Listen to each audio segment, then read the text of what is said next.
تھا کہ سلونی پوچھ لو مجھ سے جس نے پوچھنا ہے، تو آج کے دور میں اگر یہ کوئی چیلنج کر سکتا ہے تو وہ علی کے بیٹے حضرت پیر زاہد حسین شاہ صاحب کر سکتے ہیں۔ تو ہمارے جو محفل کے میں جو تقاریر ہوتی ہیں وہ موضوع کے اوپر ہوتی ہیں، زیادہ بات چیت کرنے کا موقع نہیں ہوتا، لیکن چونکہ جب یہ دن مولا کائنات کے آتے ہیں تو پھر ہر طرف سے اعتراضات کا ایک طوفان بھی برپا ہو جاتا ہے۔ پہلے تو اعتراض دوسرے طبقوں والے کرتے تھے، ابھی تو الحمدللہ یہ گھر سے ہی کام شروع ہو گیا ہے۔ ہمارے اپنے جو عقائد کے لوگ ہیں وہی اس پہ اعتراض کر رہے ہیں سب سے زیادہ۔ تو دو چیزیں میں ان کے گوش گزار کرنا چاہتا ہوں کہ شاہ صاحب اپنی تقریر کے دوران ان کو ایڈجسٹ کر لیں گے، کیسے ان کے اوپر دو جملے ذرا بول لیں گے تاکہ ہمیں ان کو جواب دینے میں آسانی ہو جائے۔ ایک بات یہ کہ عام طور پہ یہ کہا جا رہا ہے کہ یہ ہمارا اہل سنت کا طریقہ کار نہیں ہے یوم ولادت منانے والا۔ اس سے پہلے جو طریقہ کار چل رہا تھا صدیوں سے وہ کیا تھا کہ ہم یوم وفات ہی مناتے ہیں، ولادت کا دن کسی صحابی کا ہم نہیں مناتے ہیں، لہذا اس کے جواب میں کچھ فرما دیں۔ دوسری بات، آج کل جو بہت خاص بحث چل رہی ہے کہ رجب جب آتا ہے تو اس میں مولا علی بھی آ جاتے ہیں، تو دیگر اہل بیت کے امام بھی ہیں، اور اس میں ایک خاص چیز آ جاتی ہے کنڈے۔ اب وہ کنڈے کے بارے میں ایک تو تاریخ تعین کا بہت بڑا مسئلہ ہے کہ یہ 15 رجب ہے یا 22 رجب ہے، اس میں اختلاف پایا جاتا ہے۔ دوسرا، اس کو امام جعفر صادق کی جو ہے وہ نیاز کے طور پر بھی کہا جاتا ہے، اور دوسرا ایک نیا سکول آف تھاٹ بھی آیا ہے کہ دعوت ذوالشیر جب ہوئی تو وہ بھی ان طریقوں میں ہوئی، جو سب سے پہلی جو دعوت تھی جس میں سرکار نے بلا کے لوگوں کو ایمان کی دعوت دی، وہ بھی انہی طریقوں کی ہوئی، تو اس کی خوشی میں یہ کیا جاتا ہے۔ تو اب تیسرا مسئلہ بیچ میں آ گیا کہ حضرت امیر معاویہ کا یوم وصال بھی آ گیا، تو وہ تینوں چیزیں مکس ہیں، تو اس کو تھوڑا سا کلیئر کر لیں۔ ایک پہلا سوال یہ، دوسرا اب اس سے پہلے کہ شاہ صاحب کا کلام ہو، صوفی طارق صاحب 2 شعر مولا علی کے اگر پڑھ لیں گے تو ماحول بن جائے گا، لیکن 2 ہی پڑھنے ہیں، تو اس کے بعد شاہ صاحب جزاک اللہ خیر۔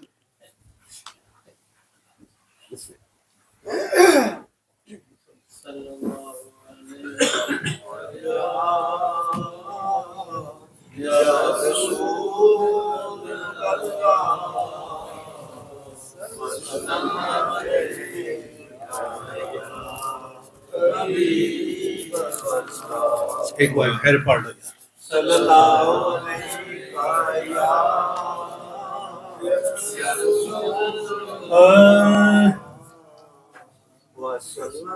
علم علی کی دھوم ہے کل کائنات میں، فضل علی کا رنگ ہے ہر بات بات میں، بغض علی سے باز آ اے وقت کے یزید،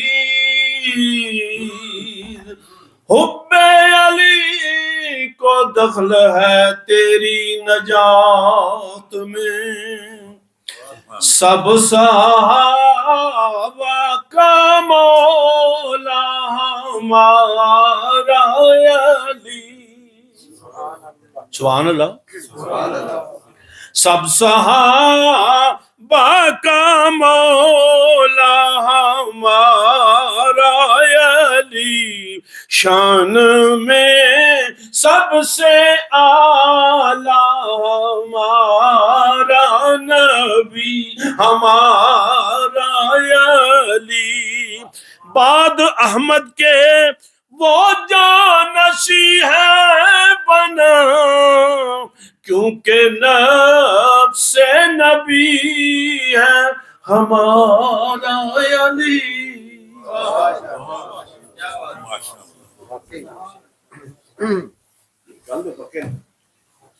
اب آپ جن کے لیے ہم سب یہاں جمع ہوئے ہیں،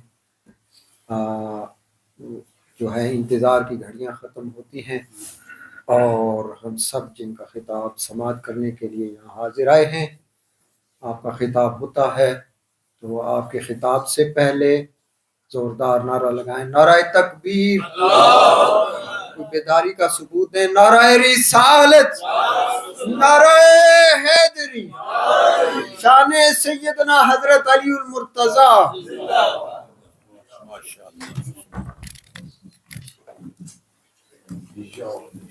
پیچھے کو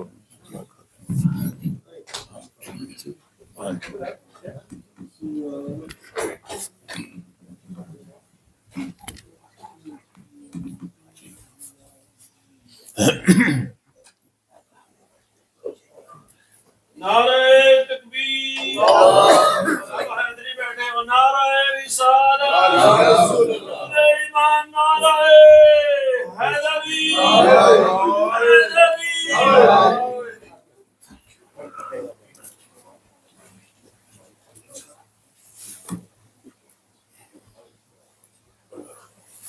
نحمدہ ونصلی ونسلم علی رسول الکریم. اما بعد فاعوذ باللہ من الشیطان الرجیم. بسم اللہ الرحمن الرحیم. کنتم خیر امۃ اخرجت للناس تأمرون بالمعروف وتنہون عن المنکر. صدق اللہ مولانا العظیم وصدق رسولہ النبی الامین الکریم. ونحن علی ذلک من الشاہدین والشاکرین والحمد للہ رب العالمین. سبھی حضرات حضور کی بارگاہ میں ہدیہ درود سلام پیش کریں. اللہم صلی علی سیدنا مولانا محمد وعلی آل سیدنا مولانا محمد وبارک وسلم صلی علیہ. حمد و ثناء کے بعد آج کی اس پاکیزہ محفل کا انعقاد حسب معمول جناب نعیم صاحب برسوں سے بڑے اہتمام کے ساتھ حضور مولا کائنات کی ولادت بسعادت کا اہتمام کرتے آئے ہیں، دن مناتے آئے ہیں، اور آج کا بھی سیرا انہی کے سارا ہے. گزشتہ سال بھی ایسے ہوا. سوال یہ ہے کہ ہم کسی کی ولادت کا دن کیوں مناتے ہیں؟ اکثر و بیشتر آپ نے دیکھا ہے کہ جب ہمارے یہاں بیٹا پیدا ہوتا ہے تو ہم خوشی مناتے ہیں، پھر بیٹوں کی سالگرہ بھی مناتے ہیں، اس لیے کہ ہمارا مفاد ان سے وابستہ ہوتا ہے. ہم اس لیے کرتے ہیں کہ اللہ تعالیٰ نے بیٹا دیا جس سے میری نسل آگے چلے گی. نمبر 2 یہ ہے کہ میرے مرنے کے بعد ہو سکتا ہے کہ میری مغفرت کے لیے دعا کرے، میرے نام کو روشن کرے. یہ تو ہر والد کی یہ تمنا ہوتی ہے، خواہش ہوتی ہے. اب عملی طور پر وہ بیٹا بڑا ہو کر کیا کرے گا یہ تو اللہ جانتا ہے. جب کسی کی آمد کے لیے مفاد وابستہ ہوتا ہے تو آدمی خوشی کا اظہار کرتا ہے. ہم سرکار دو عالم صلی اللہ علیہ وآلہ وسلم کا دن بڑے اہتمام کے ساتھ مناتے ہیں، اس لیے کہ اگر سرکار تشریف نہ لاتے تو ہم نہ ہوتے. حضور کے تشریف لانے سے ہمیں ایمان کی دولت نصیب ہوئی، ہمیں اللہ تعالیٰ کا عرفان ملا. یہ جتنی ہماری نعمتیں یہ حضور کے آنے کی برکت سے، اور اس کی وجہ یہ ہے کہ حضور کیا ہیں، وہ منبع نبوت ہیں. اگر سرکار تشریف نہ لاتے تو نہ آدم علیہ السلام آتے، نہ دیگر انبیاء کرام کا وجود ہوتا. تو یہ جو بہاریں ہیں، انبیاء کرام تشریف لائے، رسول کرام تشریف لائے، یہ سب سرکار کی آمد کی برکت ہے، حضور کی وجہ سے کہ حضور منبع نبوت ہیں. جس کو نبوت ملی وہ سرکار کے فیضان سے ملی، اور اصل سرکار کی ذات ہے. مثال کے طور پر دیکھیں کہ یہ گزشتہ وہ امریکہ صدر نہیں، اس سے وہ ٹرمپ سے حلف لیا گیا. یہاں بھی جب الیکشن ہوتے ہیں، پارلیمنٹ کے ممبر بنتے ہیں تو ان سے کیا کیا جاتا ہے؟ حلف لیا جاتا ہے نا. حلف یہ لیا جاتا ہے کہ تم یہ حلف لو کہ تاج برطانیہ کے اور ملک برطانیہ کے وفادار رہو گے، ایسا کوئی کام نہیں کرو گے جو ملک کے مفاد کے خلاف ہو. اس لیے کہ تمہاری وزارت اس ملک پر ڈپینڈ کرتی ہے، تمہارا ممبر آف پارلیمنٹ ہونا یہ اس ملک پر ڈپینڈ کرتا. اگر یہ ملک ہی نہ ہوتا تو اب ممبر کس کے ہوتے ہیں؟ اگر یہ ملک ہی نہ ہوتا تو اب بادشاہ کس کے ہوتے ہیں؟ اگر یہ ملک ہی نہ ہوتا تو اب وزیر کس کے ہوتے ہیں؟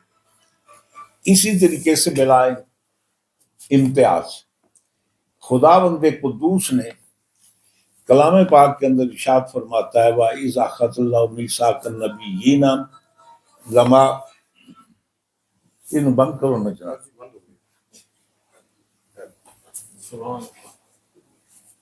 آپ کرتے ہو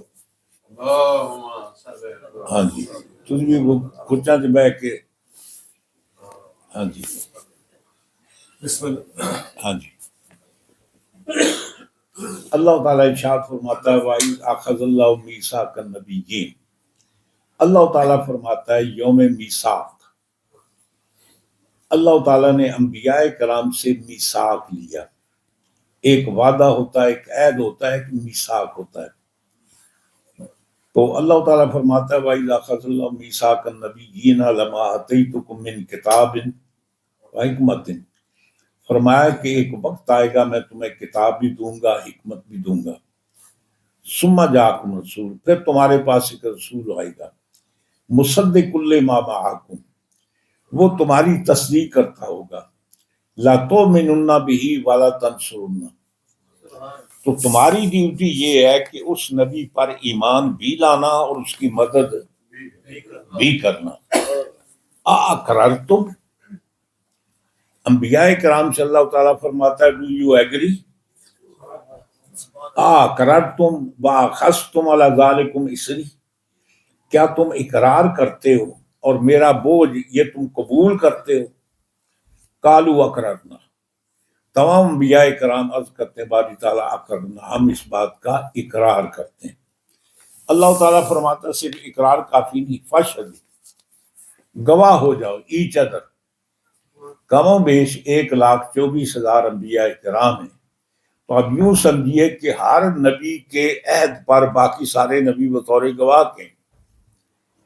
اللہ تعالیٰ فرماتا ہے کہ میں خالق کائنات ہوں، اس کائنات کو پیدا کرنے والا ہوں، یہ نظام کائنات مقرر میں نے کیا.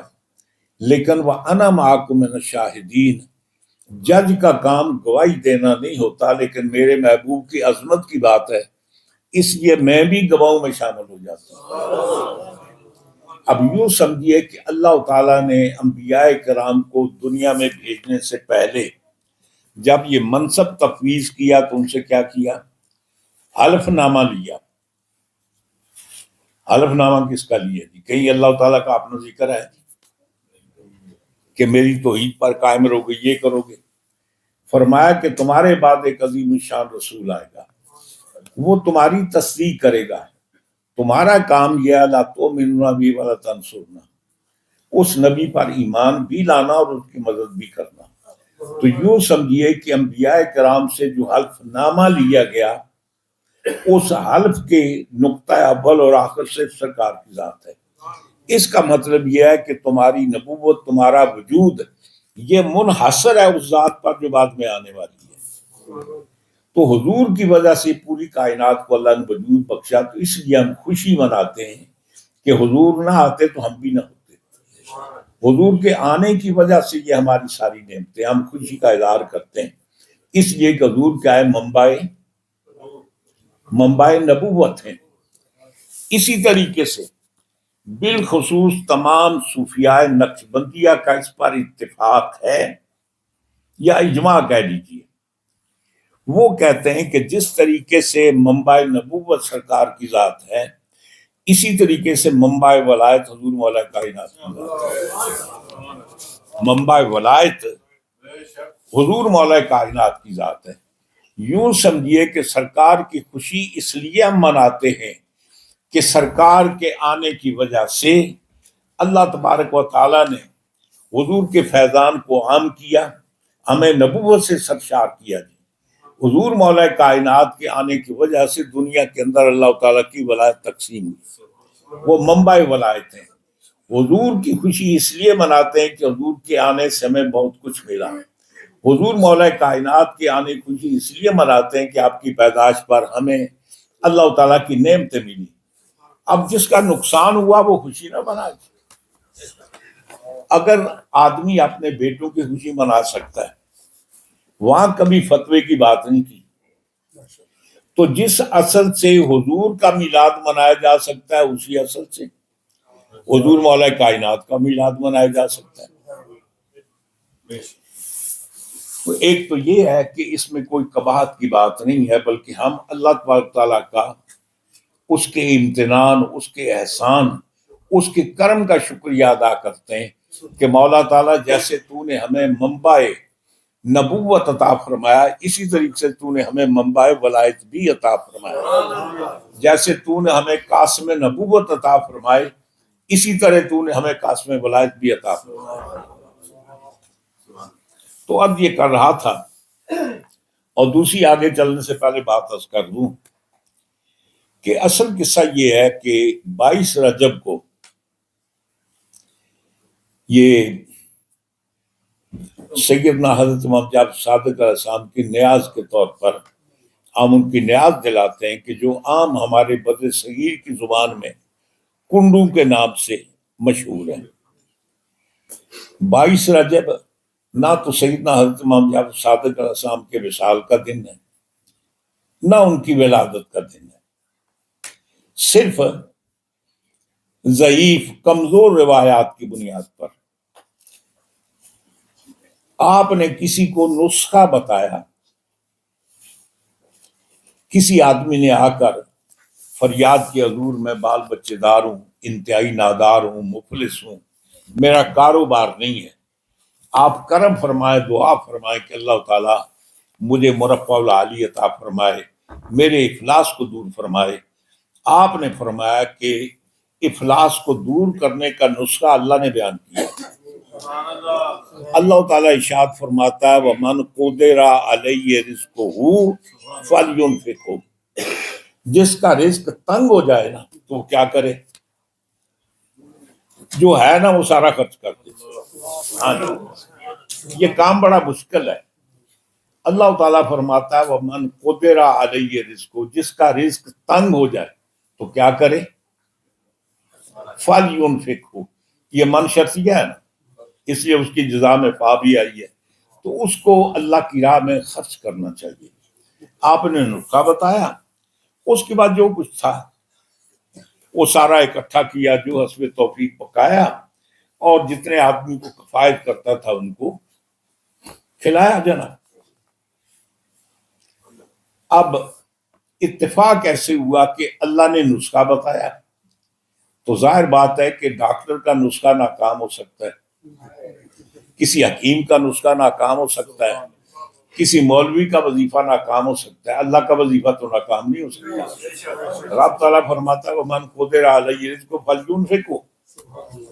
نتیجہ یہ ہوا کہ لکڑہارے کا کام کرتا تھا, دوسرے دن وہ جنگل میں لکڑیاں کاٹنے گیا, اتفاق سے دفینہ مل گیا, دولت کی ریل پیل ہو گئی. اللہ تعالیٰ نے اس کو مرفع الحال کر دیا. لوگوں نے پوچھا کل تک تو نانے شبینہ کو تستا تھا, آج بڑی دولت بڑی مہک ہے, یہ تمہارے پاس یہ معلومات کیسے آیا؟ اس نے بتایا کہ میں سیدنا حضرت محمد جعفر صاحب خدمت میں حاضر ہوا اور انہوں نے نسخہ بتایا, اس پر عمل کیا, اللہ نے کرم کیا. اکے وہ نسخہ کیڑا ہے, اکے خرچ کرو, انہاں کیا وہ پھر اسی بھی خرچ کر دیں. اب مطلب یہ ہے کہ, اور یہ تجربہ کا نسخہ نے, میں آپ کو بتا دوں کہ یقینی طور پر آپ اللہ تعالیٰ کے راہ میں خرچ کریں تو کبھی آپ کے رزق میں کمی نہیں آئے گی. یہ آج کل مولویوں کی بات چھوڑیں, میں فیصل آباد میں پڑھتا تھا, حضور کی بلا محدث اعظم پاکستان حضرت علامہ ابو الفضل محمد سردار احمد صاحب قدس سر العزیز. اتفاق ایسے ہوتا جب 22 رجب آتا نا تو حضرت صاحب کے گھر میں کنڈوں کا ختم دیا جاتا, اور وہ یہ کرتے کہ طلباء کو بھیجتے تھے, وہ چنے وغیرہ بھی اور جو بھی پکا ہوتا اس کے نیاز کے لیے وہ طلباء کو بھیجتے, ہم بھی اسے متشرف ہوتے. حضرت صاحب سے پوچھا کہ حضرت یہ آپ کے گھر میں کنڈو کا ختم ہوتا ہے، یہ کہاں سے آیا؟ کہتے ہیں مجھے تو پتہ نہیں، میں بریلی شریف میں پڑھتا تھا، وہاں بھی یہ کنڈے پکتے تھے۔ یعنی میں بریلی شریف میں پڑھتا تھا تو وہاں بھی یہی اہتمام ہوتا تھا، تو اس لیے ہم بھی اپنے گھر میں کرتے ہیں۔ اور اس عنوان پر حضرت صاحب کے ایک مرید ہیں، یہ حسن الدین حسن علی میلسی، یہ ملتان کے قریب جگہ میلسی، انہوں نے باقاعدہ مستقل کنڈوں کے عنوان پر کتاب لکھی اور تمام بزرگان دین کے معمولات کو لکھا ہے۔ اب سوال یہ ہے کہ 22 تاریخ کو کیوں کیا جاتا ہے؟ اب شروع سے ایک تاریخ چلی آ رہی ہے۔ اب رہا سوال حضرت معاویہ کے انتقال کا، ان کے انتقال کی تاریخ کا تو تعین ہی نہیں ہے۔ بعض نے کہا کہ ان کا انتقال کب ہوا؟ 4، یعنی پہلی بات 4 رجب کو، بعض نے کہا 15 رجب کو، بعض نے 22 رجب بھی لکھا ہے، لیکن 22 رجب کریکٹ ہو نہیں سکتا جی، اس لیے ان کا انتقال کہاں ہوا؟ دمشق میں ہوا نا، شام میں۔ تو شام سے مدینہ پاک میں اطلاع پہنچنے کے لیے کتنا عرصہ درکار ہے؟ کچھ ٹائم لگتا ہے۔ اب نتیجہ یہ ہوا کہ رجب میں وہاں ان کا انتقال ہوا، اتفاق سے یزید گھر میں موجود نہیں تھا، باپ کے انتقال کے 3 دن کے بعد وہ آیا گھر میں، لوگوں نے اسے پرسہ کیا، افسوس کیا، باپ کی قبر پر گیا، اس کے بعد سے وہ تخت امارت پر متمکن ہوا۔ متمکن ہونے کے بعد پھر اس نے پہلا کام یہ کیا کہ مدینہ پاک میں مروان سے اس کی لگتی نہیں تھی، ایک خط لکھا اپنے چچا زاد بھائی ولید بن عتبہ بن ابو سفیان، اس کو مدینے کا گورنر بنایا، اور اسی خط میں لکھا کہ مروان کو معزول کیا جاتا ہے۔ اس کو خط پہنچا رجب کے 24-25 تاریخ کو۔ اب اس کے بعد اس نے یہ کیا کہ سیدنا حضرت عبداللہ بن زبیر امام عالی مقام کو بلایا، چونکہ تھا کہ ان لوگوں سے بیعت لے لو۔ 4 لوگوں کا لکھا تھا، عبد الرحمن بن ابوبکر، عبداللہ بن عمر، عبداللہ بن زبیر، حسین بن علی، ان سے بیعت لے لو۔ اتفاق سے عبد الرحمن بن ابوبکر تو بہت پہلے وصال فرما چکے تھے، حضرت عبداللہ بن عمر اس وقت امام موجود نہیں تھے، وہ تو مکے میں تھے، عمرہ کرنے کے لیے گئے ہوئے، 2 باقی تھے، ان کو بلایا۔ اب ان کو بلانے کے بعد امام پاک فرماتے ہیں قاصد کو تم چلو میں آتا ہوں۔ عبداللہ ابن زبیر اسی وقت اٹھے، راتوں رات رخت صبر باندھا اور مکے میں انجانے راسو مکے میں چلے گئے۔ امام علی مقام اس کے بلانے پر دارالعمارت میں گئے، اس نے خط پیش کیا جس میں حضرت معاویہ کے انتقال کی خبر تھی اور دوسرا بیعت کا مطالبہ تھا۔ آپ نے انتقال پر ترجیح پڑھی، انا للہ و انا الیہ راجعون، اور بیعت کے بارے میں آپ نے پوچھا کیا باقی اہل مدینہ نے بیعت کر لی ہے؟ تو انہوں نے کہا کہ یہ ابتدا آپ سے کیا، ابھی کسی نے بیعت نہیں کی۔ آپ نے فرمایا لوگوں کو بلاؤ، پھر ہم بھی دیکھیں گے۔ مروان کہتا ہے نہیں، یہ ابھی تیرے ہاتھ سے نکل گئے نا تو دوبارہ یہ ہاتھ نہیں آئیں گے۔ تو ولید کہتا نہیں آپ بیعت کر لیں۔ آپ فرمایا انا مثلی لا یبایع مثلہ سرًا، اور میرے جیسا بندہ یزید جیسے بندے کی چھپ کر بیعت نہیں کرتا۔ مروان کہتا ٹھیک ہے آپ تشریف لے جائیں۔ اب اس کے بعد 2 دن آپ مدینہ پاک میں رہے،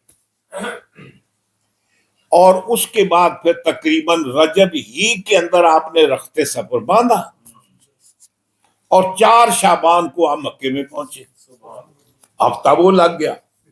اب 22 رجب کو انتقال کیسے ہو سکتا ہے جی؟ وہ اطلاع کیسے 22 رجب کو تو فوتیدگی کی اطلاع پہنچ چکی تھی مدینے میں۔ زیادہ قرینِ قیاس یہ ہے کہ 4 رجب ہو سکتا ہے، یا ہارڈلی زیادہ کھینچا تانی کریں تو 15 ہو سکتا ہے، 22 تو ہو ہی نہیں سکتا۔ یہ خواہ مخواہ کی بات ہے جس کا کوئی سر پیر نہیں، کوئی ایسی بات نہیں ہے۔ تو اب یہ کر رہا تھا، یہ بیچ میں بات آ گئی. آج ہم حضور مولا کائنات کی بارگاہ میں خراج عقیدت پیش کرنے کے لیے جمع ہوئے ہیں. ان کی ولادت با سعادت پر خوشی کا اظہار کرنے کے لیے، جشن منانے کے لیے ہم جمع ہوئے ہیں. اللہ تعالی ہماری خوشی کو، ہمارے جشن کو اپنی بارگاہ میں قبول فرمائے. میں نے عرض کیا کہ تمام نقشبندی حضرات کا اس بات پر اتفاق ہے، اجماع ہے کہ حضور مولا کائنات کیا ہے؟ منبع ولایت. اور صرف امت محمدیہ کے لیے نہیں، آدم علیہ السلام سے لے کر قیامت تک جس کو ولایت ملے گی حضرت علی سے ملے گی. امتی آدم علیہ السلام کا تھا، ولایت علی سے تقسیم ہو رہی تھی، بروئے علی. امتی نوح علیہ السلام کا تھا، ولایت علی کے در سے مل رہی تھی. امتی ابراہیم علیہ السلام کا تھا، ولایت علی دے رہے تھے. امتی موسیٰ علیہ السلام کا تھا، ولایت علی تقسیم کر رہے تھے. امتی حضرت عیسیٰ علیہ السلام کا، ولایت علی تقسیم کر رہے تھے. مجدد صاحب فرماتے ہیں اپنے مکتوبات میں، ایک ہوتے ہیں ملفوظات، ایک ہوتے ہیں مکتوبات، دونوں میں فرق ہوتا ہے. ملفوظات اتھینٹک نہیں ہوتے جی، اس لیے کہ ملفوظات بولنے والا اور ہوتا ہے، لکھنے والا اور ہوتا ہے، اس میں کمی بیشی ہو سکتی ہے. بسا اوقات یہ بھی ہوتا ہے کہ متکلم کی بات وہ سمجھا ہی نہ ہو. مکتوب اس کو کہتے ہیں کہ جو خود قلم سے لکھا جاتا ہے اور لکھنے کے بعد، پڑھنے کے بعد اس کی تصحیح بھی ہو سکتی ہے. اگر کہیں غلطی ہو گئی نا تو اس کو تصحیح کر دی جائے. تو مکتوبات کے اندر مکتوب نمبر 123 مجدد صاحب اس کے اندر یہ لکھتے ہیں کہ اللہ کی بارگاہ میں پہنچنے کے دو ہی ذریعے ہیں. دو ذریعے کون ہیں؟ فرمایا کہ ایک ذریعہ نبوت کا، یوں سمجھیے امت محمدیہ کے لیے دو ہی ہیں، یا نبی ہے یا علی ہے. فرمایا کہ دو طریقے پہنچنے کے، ایک نبوت کا طریقہ ہے اور ایک ولایت کا طریقہ ہے. فرماتے ہیں کہ ولایت کے سرخیل، یعنی یوں سمجھیے کہ حضور مولا کائنات کے کانوں پر قدم ہے سرکار کا. تو سرکار حضور مولا کائنات منصب ولایت پر فائز ہیں، وہ ولایت تقسیم کرتے ہیں. فرماتے ہیں کہ انگارم کے حضرت امیر قبل از نشت وجودیہ برعام منصب فائز بود. فرماتے ہیں کہ حضرت امیر علیہ السلام پیدا ہونے سے پہلے بھی اسی منصب پر فائز تھے. وہ جو ولایت تقسیم کر رہے تھے مسلمان ہو کر رہے تھے، یہ کیا کر رہے تھے؟ نہیں، ایک آدمی ولایت تقسیم کر رہا ہے تو ولایت، بھائی وہ ایمان لائے، وہ تو پہلے ہی مومن تھے. ہاں جی، وہ تو پہلے ہی مومن تھے. البتہ یہ ہے کہ عقیدے کے اندر ایک اضافہ ہوا، اس اضافے کی سب سے پہلے حضرت علی نے تصدیق کی تھی. اب مثلا دیکھیں کہ انبیاء کرام ہمارے عقائد کا جز ہیں یا نہیں. کلام پاک میں اللہ تعالیٰ فرماتا ہے کل آمن باللہ و ملائکتہ و کتبہ و رسلہ لا نفرق بین احد من رسلہ. فرمایا کہ نبی رسول بھی پہلے ذکر ہوتا ہے نا، تمام انبیاء کرام بھی ایمان لائے. آمن الرسول، نبی رسول بھی ایمان لائے. وکل آمن باللہ، اور سارے ایمان لائے کس پر؟ اللہ پر. وہ ملائکتہ، اس کے فرشتوں پر. وہ کتب ہی، اور اس کی کتابوں پر. وہ رسل ہی، اور اس کے. تو جب تک رسول آیا نہیں تھا اس زمانے کی قوم کا اس رسول کی رسالت پر ایمان تھا. آدم علیہ السلام تشریف لائے، ہمارے ایمان کا حصہ تھے. ابھی نوح علیہ السلام آئے نہیں، نہ ایمان کا حصہ بنے. نوح علیہ السلام تشریف لائے، وہ بھی ایمان کا حصہ. ابراہیم علیہ السلام تشریف لائے، وہ ایمان کا حصہ. اب جب سرکار تشریف لائے، حضور نے اپنے منصب کا اظہار کیا تو سب سے پہلے حضور مولا کائنات نے تصدیق کی. یہاں ایک اور غلط فہمی کا بھی اضافہ کر دوں.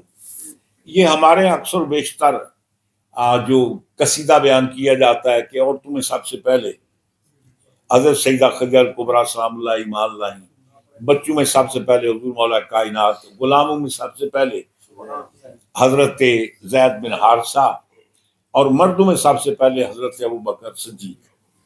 پہلے مجھے یہ بتائیں کہ نابالغ رجل ہوتا ہے یا نہیں؟ بس دیکھو تذکیر و تانیث ہے نمبر 1 جی۔ نمبر 2، حضرت زید بن حارثہ کو غلام کہنا ان کی توہین ہے، اس لیے کہ حضرت زید بن حارثہ حضرت سیدہ خدیجہ الکبریٰ سلام اللہ علیہ کے سگے بھتیجے حکیم بن حزام، جو عمر میں حضور سے بھی 10 سال بڑے تھے۔ حضرت حکیم بن حزام سگے بھتیجے تھے حکیم بن حزام بن خویلد، جیسے زبیر بن عوام بن خویلد، تو یہ سگے بھتیجے ہیں آپ کے۔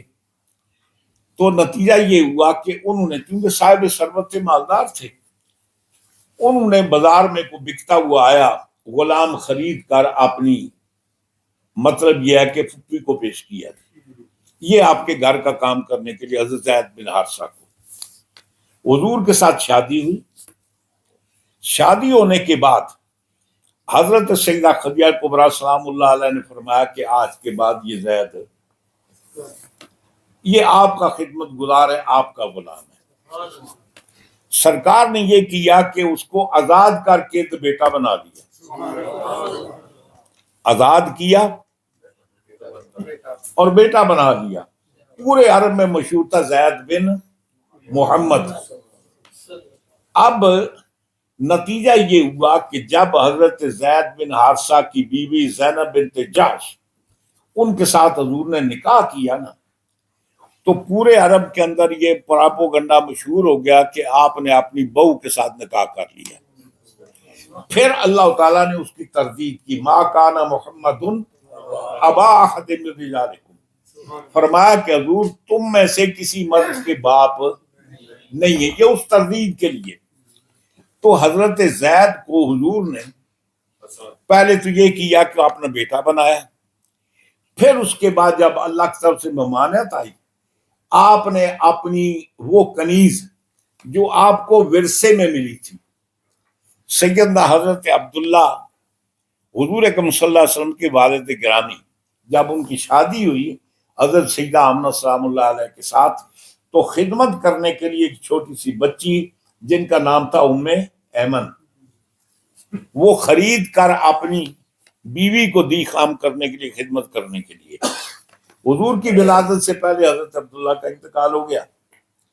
جب 6 سال کے تھے تو حضرت سیدہ آمنہ سلام اللہ علیہ کا انتقال ہو گیا۔ اب وہ ام ایمن جو ہے نا، وہ اپنے باپ کی وراثت میں حضور کو ملی، اور یہ جو اونٹنی تھی قصوہ، یہ بھی حضرت عبداللہ کی تھی۔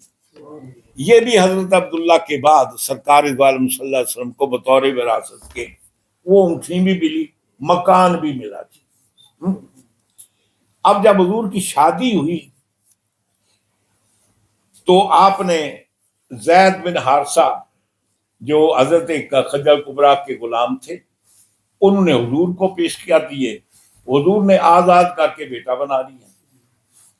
اب اس کے بعد جب اللہ تعالیٰ نے حکم کیا کہ بیٹا اسی کا ہو سکتا ہے جس کا ہے وہ، منہ بیلا متبنہ، یہ کہ اسلامی قانون نہیں ہے، تو سرکار دو عالم صلی اللہ علیہ وسلم نے اپنی وہ جو کنیز تھی نا ام ایمن، ان کا نکاح حضرت زید بن حارثہ سے کر دیا تھی۔ ان کے اندر پھر پیدا ہونے والے کون ہیں؟ حضرت اسامہ بن زید۔ یہ نکاح کب ہوا؟ حضور کے اعلان نبوت سے پہلے، اس لیے کہ جب حضور کا وصال ہوا تو اسامہ بن زید 21 سال کے تھے۔ حضور کا وصال ہوا تو 21 سال کے تھے۔ نتیجہ یہ ہوا کہ آپ نے ان کو، حضرت زید بن حارثہ غلام نہیں تھے، مرد تھے، لیکن سوال یہ پیدا ہوتا ہے کہ اس میں خفگی کیا ہے؟ یہ کیوں نہیں بتاتے کہ ان حضرات میں پہلے کون ایمان لایا؟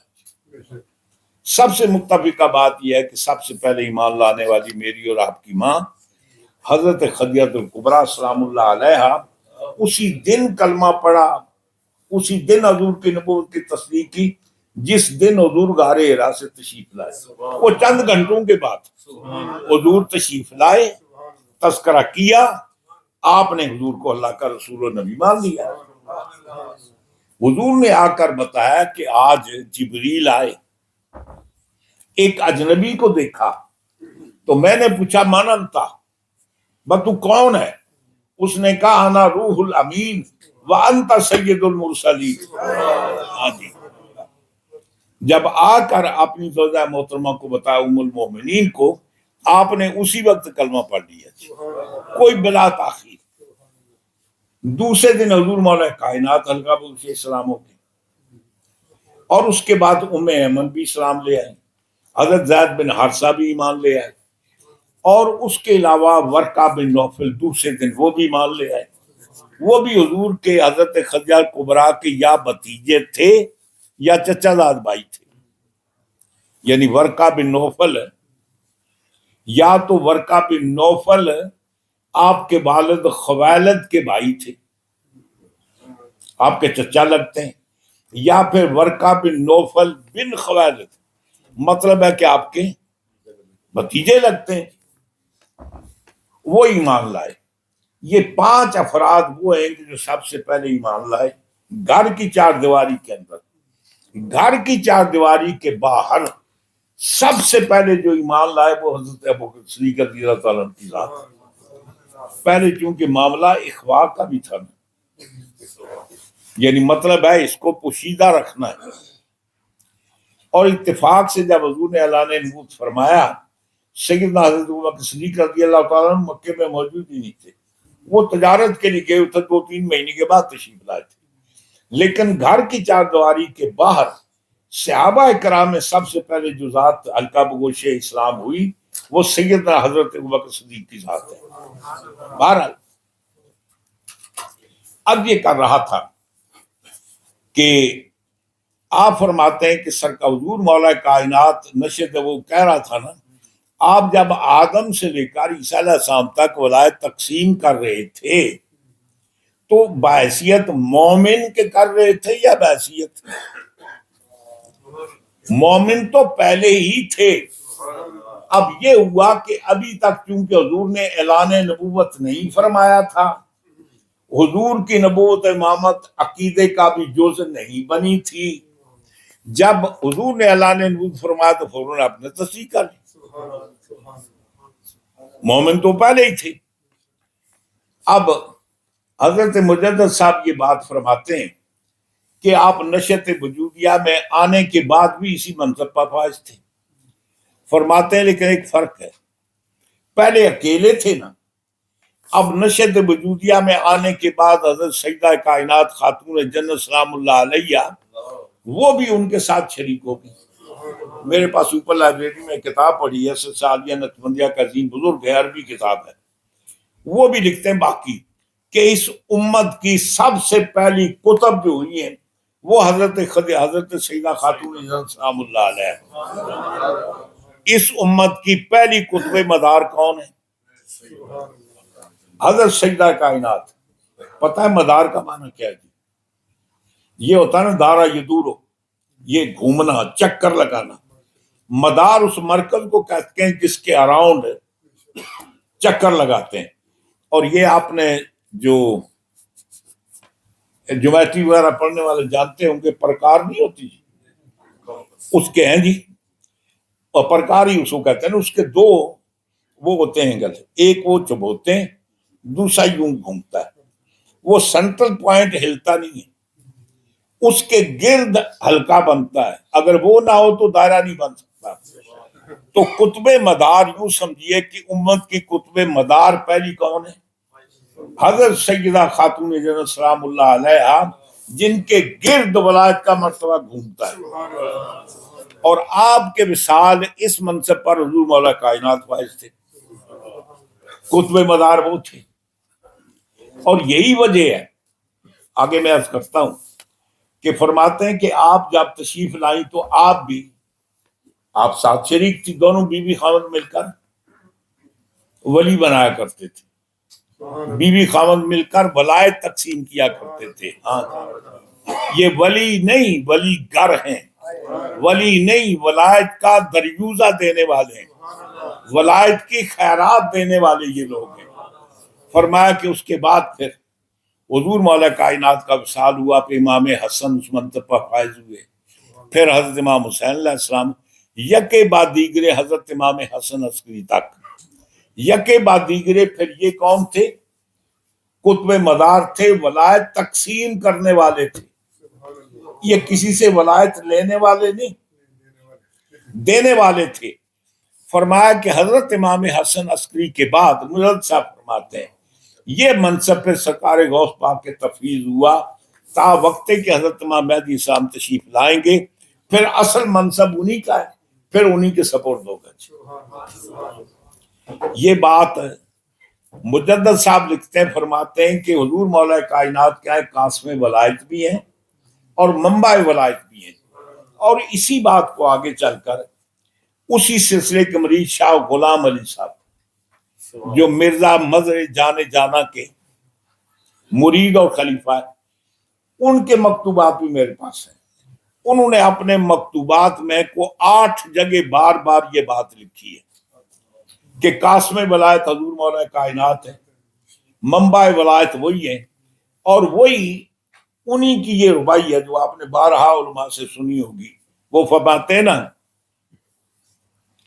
فلک بقام منستو منم بقام علی، فلک بقام منستو منم بقام علی، اور زمین بقام منستو منم بقام علی۔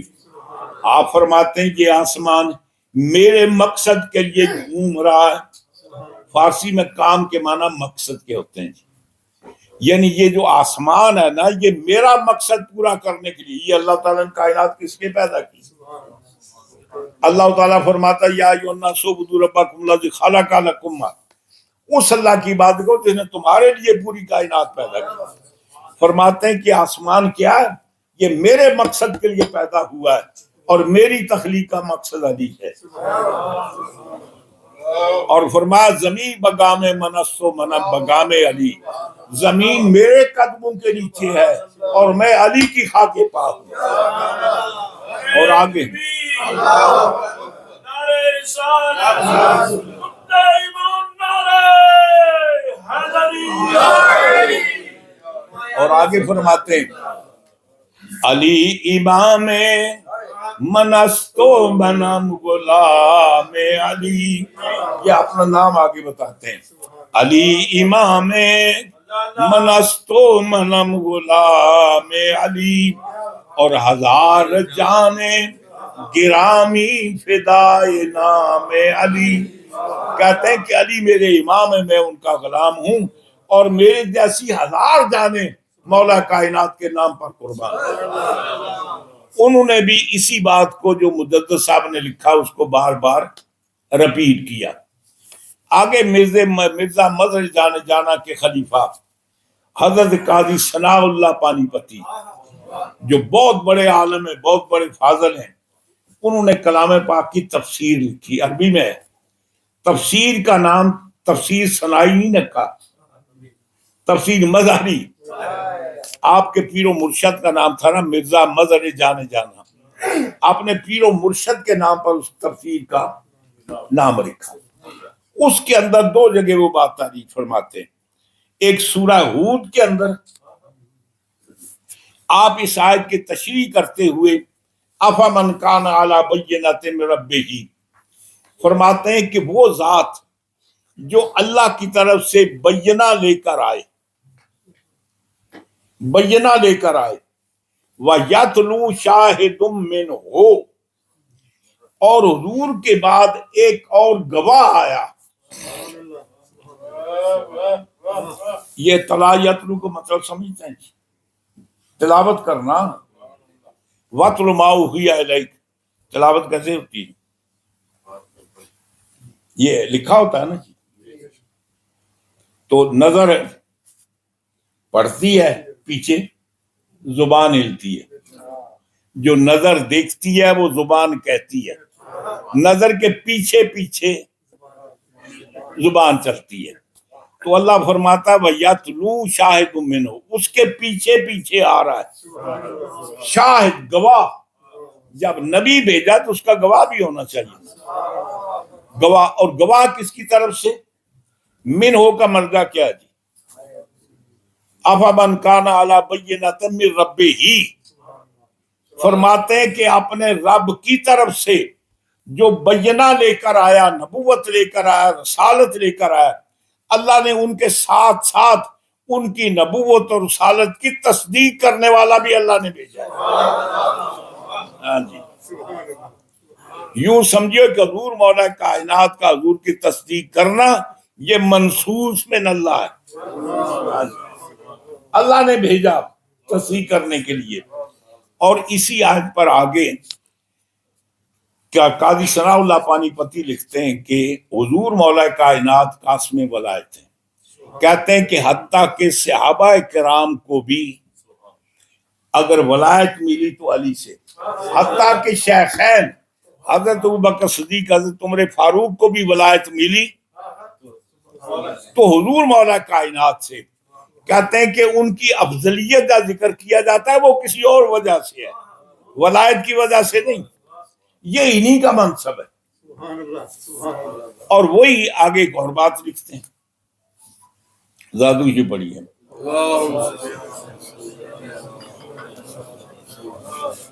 کلام پاک میں اللہ تعالیٰ فرماتا ہے کنتم خیر امت اخرجت للناس۔ یہ خطاب کس سے ہے؟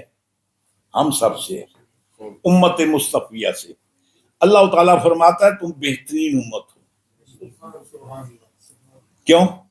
اخرجت للناس، تمہیں لوگوں کے فائدے کے لیے پیدا کیا گیا۔ یہ للناس،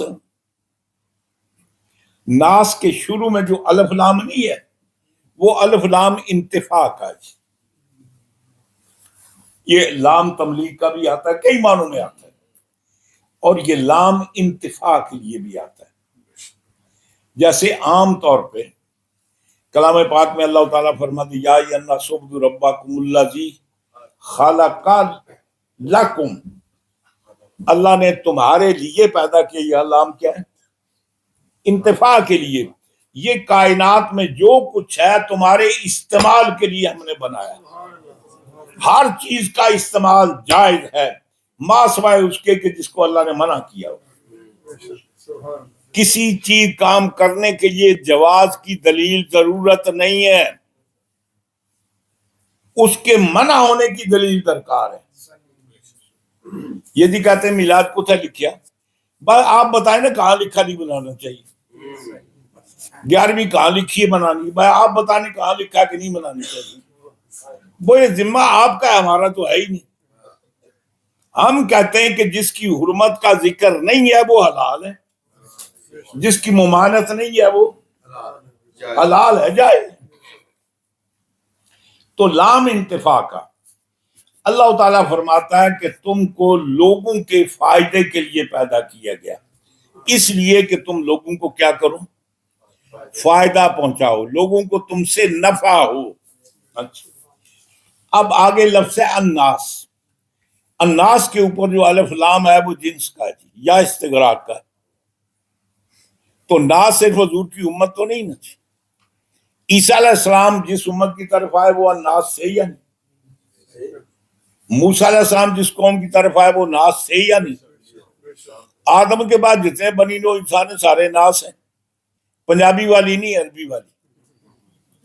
ہاں جی، تو سارے کیا ہیں؟ الناس۔ الناس کے اوپر استغراق کا ہے۔ اب یہ امت بعد میں پیدا ہوئی، پہلے والوں کو فائدہ کیسے پہنچا سکتی ہے؟ یہ امت بعد میں آئی، یہ پہلے والوں کو فائدہ کیسے پہنچا سکتی ہے؟ قاضی ثناء اللہ پانی پتی کہتے ہیں یہ قرآن ہے، یہ کلام الہی ہے، جب اللہ فرماتا ہے تو یقیناً پہلوں کو فائدہ پہنچاتے ہیں۔ فرماتے ہیں کہ اگر سارے نہیں تو کم از کم اس امت کا ایک فرد ہونا چاہیے، اور وہ فرد علی ہے۔ یہاں ہمارے نصیحات میں اپنے تفسیر مظہری پڑھی ہے، فرمایا کہ وہ ایک آدمی کون ہے؟ وہ علی ہے۔ سابقہ امتوں میں بھی جو منصب ولایت پر فائز ہوا بے مدد روح علی، علی کی روح کی مدد سے اس کو یہ منصب ملا۔ فرماتے ہیں کہ پہلے جس کو ولایت ملی اس کو بھی علی کے در سے، یعنی کم از کم ایک نمائندہ ہونا چاہیے۔ اچھا وہ کیسے؟ میں نے شروع میں آیت پڑھی، آپ کو بتایا، اللہ فرماتا ہے وَإِذْ أَخَذَ اللَّهُ مِيثَاقَ النَّبِيِّينَ لَمَا آتَيْتُكُم مِّن کتاب وحکمۃ ثُمَّ جَاءَكُمْ رَسُولٌ لَتُؤْمِنُنَّ بِهِ وَلَتَنصُرُنَّهُ أَأَقْرَرْتُمْ وَأَخَذْتُمْ ذَلِكُمْ إِصْرِي قَالُوا أَقْرَرْنَا۔ اب وہ 1,24,000 کم و بیش جتنے بھی اللہ کے علم ہے، جن کے سر پر اللہ نے نبوت اور رسالت کا تاج رکھنا تھا، ان سب نے اقرار دو باتوں کا کیا۔ ایک اللہ نے حکم لا تؤمنن، اور یہ جو عربی جانتے وہ جانتے ہیں لام تاکید بانون ثقیلہ ہے، اور عربی کے اندر ہر تاکید قسم کے معنی میں ہوتی ہے، اور یہ 3 بار قسم ہے۔ ایک تو لام تاکید کا ہے، نون ثقیلہ ڈبل ہے، ڈبل تاکید، معنی اس کا یہ ہے کہ ضرور بضرور بضرور تمہیں ایمان بھی لانا ہے، ضرور بضرور بضرور تم نے اس کی مدد بھی کرنا ہے۔ ایمان لانے کے لیے اس وقت موجود ہونا ضروری نہیں، اس لیے آدم سے لے کر عیسیٰ علیہ السلام تک جتنے نبی ہیں اپنے اپنے دور میں وہ حضور کا اعلان کرتے رہے، حضور کی نبوت اور رسالت کا پیغام پہنچاتے رہے، سب کا حضور پر ایمان تھا، لیکن مدد کرنے کے لیے غائبانہ تو مدد نہیں ہوتی نا، آدمی کو موجود ہونا چاہیے۔ رب تعالیٰ نے فرمایا کہ اب جب اللہ نے حکم دیا نا تو انبیاء کرام عرض کرتے ہیں باری تعالیٰ ہمارا وقت پہلے ہے، ہم دنیا میں آئیں گے چلے جائیں گے، مولا یہ بتا کہ ہم اس کی مدد کیسے کریں گے؟ اللہ تعالیٰ فرماتا ہے فکر نہ کرو، تم میں ایک نمائندہ رکھوں گا، وہ تم سب کی نمائندگی کرے گا، ہم اس کو آسمان پر اٹھا لیں گے، پھر جب ضرورت پیش آئے گی تو پھر اس کو نازل کریں گے۔ اس کی ڈیوٹی کیا ہوگی؟ حضور کے پیغام کی تائید کرنا، اسلام کی تبلیغ کرنا۔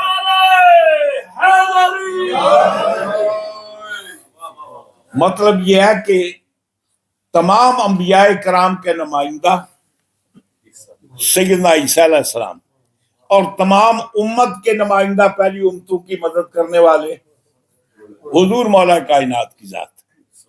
تو فرمایا جیسے یہ نمائندہ عیسیٰ علیہ السلام بھی پوری قوم کے پورے انبیاء کرام کے نمائندہ ہے، تو عرض یہ کر رہا تھا کہ حضور مولا کائنات وہ ذات ہے جو منبع ولایت ہیں، قاسم ولایت ہیں، جہاں تک ان کے فضائل اور کمالات کا تعلق ہے وہ تو احادیث کا بے پناہ ذخیرہ ہے۔ ایک بات عرض کرتا ہوں کہ سیدنا حضرت امام احمد بن حنبل، علامہ عبد الرحمن ابن جوزی مناقب امام بن حنبل کتاب لکھی، اس کے اندر وہ لکھتے ہیں کہ وہاں کچھ ذکر ہو رہا تھا تو فرماتے ہیں کہ میرے والد صاحب بیٹھے تھے، محلہ کرخیہ سے کچھ لوگ آئے۔ بغداد کے اندر جیسے محلے نہیں ہوتے، یہ لانگ سائڈ ہو گیا جناب، یہ مختلف محلے نا، تو بغداد کے اندر بھی ایک محلہ جس کا نام ہے کرخیہ، وہ حضرت معروف کرخی سیدنا حضرت امام علی رضا کے ہاتھ پر مسلمان بھی ہوئے، بیعت بھی ہوئے اور خلافت بھی پائی۔ اور یہ جو ہمارا قادری سلسلہ نہیں ہے یہ ادھر سے آتا ہے، ہاں جی، بے غضب راضی و کاظم اور رضا کے واسطے، بیر معروف و سری معروف دے بے خود سری، جند حق میں گن جنید با صبح کے واسطے وغیرہ وہی۔ تو حضرت امام کرخی جو تھے وہ محلہ کرخیہ میں رہتے تھے، اس کرخی محلے سے کچھ لوگ حضرت امام احمد بن حنبل کے پاس آئے، وہ بھی بغداد میں تھے، آئے، آپ مراقبے میں بیٹھے ہوئے ہیں اور وہ آپس میں گفتگو انہیں شروع کر دی. سیدنا حضرت ابوبکر صدیق رضی اللہ تعالیٰ عنہ کے فضائل بیان کیے، ان کے کمالات بیان کیے، ان کی شان بیان کی. پھر اس کے بعد سیدنا حضرت عمر فاروق رضی اللہ تعالیٰ عنہ، ان کی شان بیان کی، ان کی عظمت بیان کی. پھر سیدنا حضرت عثمان غنی کے فضائل بیان کیے. پھر مولا کائنات کے بیان کیے و تعالی، پھر بہت زیادہ بیان کیے. حضرت امام احمد بن حنبل نے سر اٹھا کر کہتے ہیں بھائی قصہ یہ ہے، علی کی خلافت میں باقی خلفاء کی خلافت میں فرق ہے، اس لیے کہ علی نے خلافت کو زینت بخشی ہے، خلافت نے ولم یزینھا، خلافت نے علی کو زینت نہیں بخشی. یعنی خلافت کے مقدر ہے کہ اس منصب پر حضور مولا کائنات نے فائز ہو کر خلافت کی عظمت کو 4 چاند لگا دیا. تو یہ گفتگو ہو رہی تھی، صحابہ کرام کے فضائل بیان کر رہے تھے. تو آپ کے بیٹے عبداللہ کہتے ہیں ابا این علی، اے ابا علی کہاں جی، ان کے بارے میں بتائیں. آپ فرماتے ہیں کہ علی کے دشمن بہت زیادہ تھے، وَكَانَ كَثِيرُ الْأَذَى، حضرت علی کے بہت زیادہ دشمن تھے. فرمایا کہ انہوں نے بڑی کوشش کی کہ حضرت علی کے اندر کوئی نقص، کوئی عیب، کوئی خامی تلاش کریں. پوری زندگی صرف کر دی لیکن کوئی عیب، کوئی نقص تلاش نہیں کر سکتے. پھر انہوں نے یہ کیا کہ ان کو تو گھٹا نہیں سکتے، جن سے انہوں نے جنگیں کی ہیں ان کو ان کے برابر کرتے ہیں. پھر یہ کیا کہ جنہوں نے علی سے جنگیں کی تھی نا، پھر ان کے فضائل گھڑ کر ان کو اوپر لے جانے کی کوشش کی. اور ویسے بھی آپ دیکھتے ہیں اصولی بات ہے، 2 لکیریں کھینچے نا، ایک چھوٹی ایک لمبی، وہ لمبی کو چھوٹا نہیں کر سکتے، چھوٹی کو لمبا کر سکتے ہیں. ہاں، وہ لمبی کو کٹ آف نہیں کر سکتے، چھوٹی کو لمبا کر سکتے ہیں. تو فرماتے ہیں کہ پھر آگے فرماتے ہیں حضرت عبداللہ ابن عباس کی روایت، آپ فرماتے ہیں کہ 300 سے زائد کلام پاک کی آیات تنہا حضور مولا کائنات کے حق میں نازل ہوئی، تنہا بلا شرکت غیرے. اور امام احمد بن حنبل کہتے ہیں کہ جتنی احادیث اسناد صحیحہ کے ساتھ حضور مولا کائنات کے حق میں ہم تک پہنچی ہیں، کسی صحابی کی فضیلت میں بھی حدیثیں ہم تک نہیں پہنچی. تو یہ مقام اور عظمت، تو سب سے بڑی بات یہ ہے کہ سرکار دو عالم صلی اللہ علیہ وسلم کے ایک بات تک کہ میں ختم کرتا ہوں، وہ لنگر بھی آپ کا انتظار کر رہا ہے. ہاں جی، حضور مولا کائنات بعض روایت میں 1 سال کے تھے، بعض میں 3 سال کے تھے، لیکن زیادہ مجھے روایت مناسب لگتی ہے وہ 1 سال کی. حضور ان کو اپنے گھر میں لے گئے. آپ نے سوچا کہ سیدنا حضرت ابو طالب علیہ السلام متولی کعبہ ہیں، کعبہ کے سجادہ نشین ہیں، جتنے حاجی آتے ہیں ان کا انتظام کرنا، کھانے پینے کا بندوبست کرنا، یہ ساری ڈیوٹی ان کی ہے. اور کثیر العیال ہیں، کوئی اتنی زیادہ آمدنی بھی نہیں، کیوں نہ ایسے کریں کہ ان کا بوجھ ہلکا کریں. حضور نے اپنے چچا حضرت عباس سے کہا کہ آپ صاحب ثروت ہیں، آپ کی کوئی خاص ڈیوٹی شیوٹی نہیں ہے، ایسے کرتے ہیں کہ ہم چچا جان کا بوجھ ہلکا کرتے ہیں. دونوں گئے جی، ہم اس نیت سے آئے. آپ نے فرمایا عقیل کو تو چھوڑ دو نا، یہ گھر بھر کا تھوڑا کام کرتا ہے، باقی جیسے آپ کی مرضی. حضرت عباس حضرت جعفر طیار کو لے کر اپنے گھر چلے گئے، حضور حضرت علی کو لے کر اپنے گھر چلے گئے، ان کو لے کر گئے. پھر نتیجہ یہ ہوا، حضرت علی فرماتے ہیں کہ حضور مجھے اپنے ننگی پیٹ پر لٹاتے ہیں جی، اور یہ کرتے کہ کھجوریں چبا چبا کر میرے منہ میں ڈالتے. میں چونکہ کھجور چبا نہیں سکتا، 3 سال کے ہوتے نا تو آسان تھا، تو حضور کھجوریں چبا چبا کر میرے منہ میں ڈالتے. اور حضور کے ساتھ میں ایسے ہی تھا کل فصیل لأمہ ہی، جیسے کہ داچی یعنی اونٹنی کا بچہ نہیں، وہ ہر وقت ماں کے پیچھے پیچھے کرتا جی جاتا ہے۔ میری پوزیشن یہ تھی جیسے بچہ ماں کے پیچھے جاتا ہے، میں بھی جہاں حضور جاتے ساتھ جاتا، اور فرماتے کہ میں حضور سے کچھ پوچھتا جی، سوال کرتا، حضور جواب دیتے، اور کبھی میں پوچھ کر چپ ہو جاتا نا، حضور مجھے خود بتانا شروع کر دیتے، حضور مجھے خود بتانا شروع کر دیتے۔ یعنی مطلب یہ ہے کہ جن کو پیدا تو سیدنا حضرت ابو طالب کے گھر میں ہوئے، لیکن تربیت ساری سرکار کے گھر میں پائی، 1 سال کی عمر میں حضور کے گھر میں تربیت پائی، اور سب سے زیادہ حضور کے قرب میں رہنے کا جس کو موقع ملا ہے وہ یا تو خاتون جنت ہیں سلام اللہ علیہ، اور یا پھر حضور مولا کائنات ہے۔ حضور کے وصال ان کی اپنی پیدائش سے لے کر سرکار کے وصال تک حضور سے جدائی نہیں ہوئی، حضور کی ماہیت میں رہے، حضور کی پرورش میں رہے، حضور کے پاس رہے جی۔ اور حضور مولا کائنات سے پوچھا گیا، سیدنا حضرت عبداللہ ابن عباس جن کا لقب ہے ترجمان قرآن جی، یہ شیب ابی طالب میں جب پورے مشرکین مکہ نے حضور سے مقاطع کیا تھا نا، تو اب شیب ابی طالب میں آپ نے 2.5-3 سال گزارے، اسی اسنا میں حضرت عبداللہ ابن عباس وہاں پیدا ہوئے۔ سیدنا حضرت عباس ان کو لے کر حضور کی بارگاہ میں گئے کہ یہ بچہ پیدا ہوا، حضور نے ان کو جنم گھٹی بھی ڈالی اور دعا مانگی، اللہم فقہہ فی القرآن، اے اللہ اس کو قرآن کی فقہ عطا فرما۔ یہی بات ہے کہ کسی بھی صحابی کی روایت و تفسیر کے باب میں اور حضرت عبداللہ ابن عباس کی ہو تو عبداللہ ابن عباس کی روایت کو ترجیح ہے۔ ان سے پوچھا گیا کہ آپ کو یہ اتنا علم کہاں سے آیا؟ آپ نے فرمایا کہ میرا علم علی کے علم سے ہے، کیونکہ جب حضور کا وصال ہوا تو حضرت عبداللہ ابن عباس 13-14 سال کے تھے، تو اس کے بعد پھر حضور مولا کائنات نے اپنی کفالت میں رکھ کر ان کو پڑھایا۔ ان سے پوچھا کہ بھئی آپ کا علم؟ فرمایا میرا علم علی کے علم سے ہے، یعنی ان سے میں نے سیکھا ہے، اور علی کا علم نبی کے علم سے ہے، ان کو حضور نے سکھلایا، اور نبی کا علم خدا کے علم سے۔ اب وہ بتاتے ہیں کہ علم کا طریقہ کیا ہے۔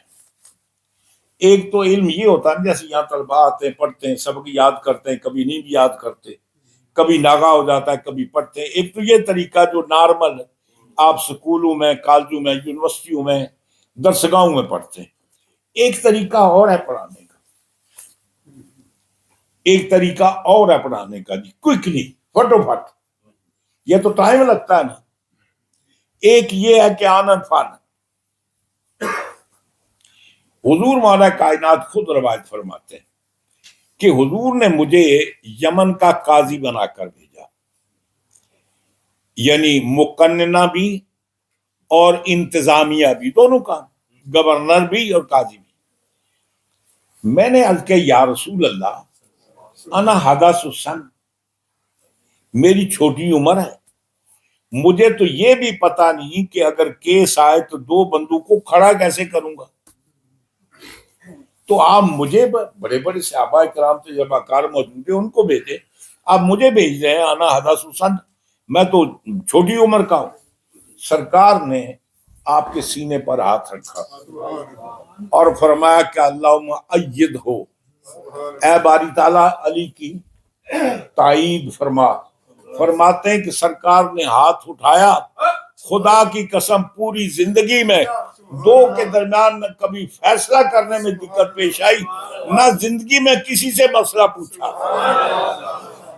حضور کے بعد واحد حضور مولا کائنات ہیں جنہوں نے اپنی پوری زندگی میں کبھی کسی سے مسئلہ نہیں پوچھا، تمام صحابہ کرام ان کی طرف رجوع کرتے رہے۔